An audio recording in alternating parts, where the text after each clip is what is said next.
আসসালামু আলাইকুম। হ্যালো, আসসালামু আলাইকুম। ওয়ালাইকুম আসসালাম ওয়া রাহমাতুল্লাহ।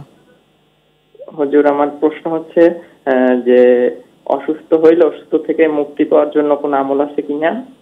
আচ্ছা। জি, সাথেই থাকুন, আমরা জানাবো ইনশাআল্লাহ তাআলা আপনাকে।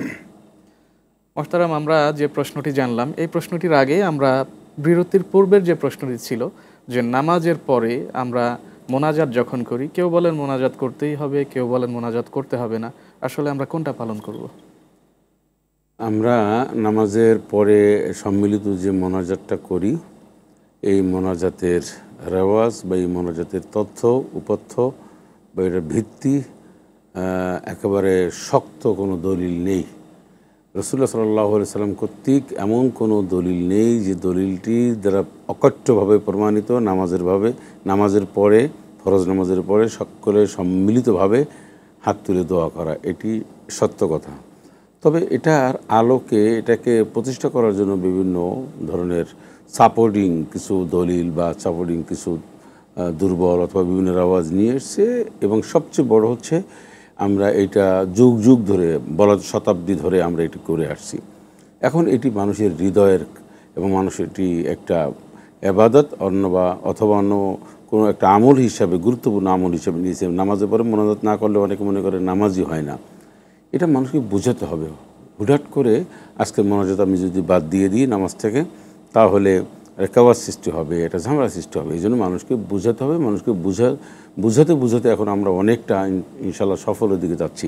আমরাও নামাজের পরে মোনাজাতটা করি এখনও, কিন্তু আমরা পারিনি জাতিকে বুঝাতে। সবসময় সব কিছু বোঝানো যায় না মানুষকে।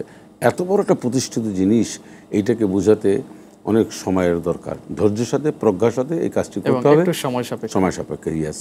যে মোহতারাম, আমাদের কাছে পরবর্তী যে প্রশ্নটি ছিল যে অসুস্থ হয়ে গেলে সুস্থতার জন্য কি আমল করবেন? ওয়াইজা মারিত্তু ফাহুয়া ইয়াশফিন। আমি যখন অসুস্থ হই তখন আমার রব আমাকে সুস্থতা দান করেন। কোরআনের কথা। উনি অসুস্থ, আল্লাহর কাছে শেফা চাবেন। আল্লাহ ছাড়া শেফা দানকারী আর কেউ নেই। সেজন্য সবচেয়ে বড় কথা হচ্ছে যে অসুস্থতার পাশাপাশি ওনার যে অসুস্থতা রয়েছেন উনি চিকিৎসার সাহায্য নেবেন এবং আল্লাহর কাছে দোয়া করবেন। লা ইলাহা ইল্লা আনতা সুবহানাকা ইন্নী কুনতু মিনাজ জালিমিন। এটি পড়বে। সূরা ফাতিহা পড়তে পারেন। সূরা ফাতিহাকে বলা হয় সূরাতুশ শিফা। এটা পড়লে মানুষের দুরারোগ্য, মানুষের যে কোনো ব্যাধি আল্লাহ মাফ করে দেন। এই আমলগুলি করবেন, আল্লাহর কাছে সাহায্য চাইবেন এবং ওয়াইজা মারিত্তু ফাহুয়া ইয়াশফিন পড়বেন। অনুনাজ্জিলু মিনাল কুরআনি মা হুয়া শিফাউন ওয়া রাহমাতুল লিল মুমিনিন ওয়া লা ইয়াজিদুজ জালিমিনা ইল্লা খাসারা।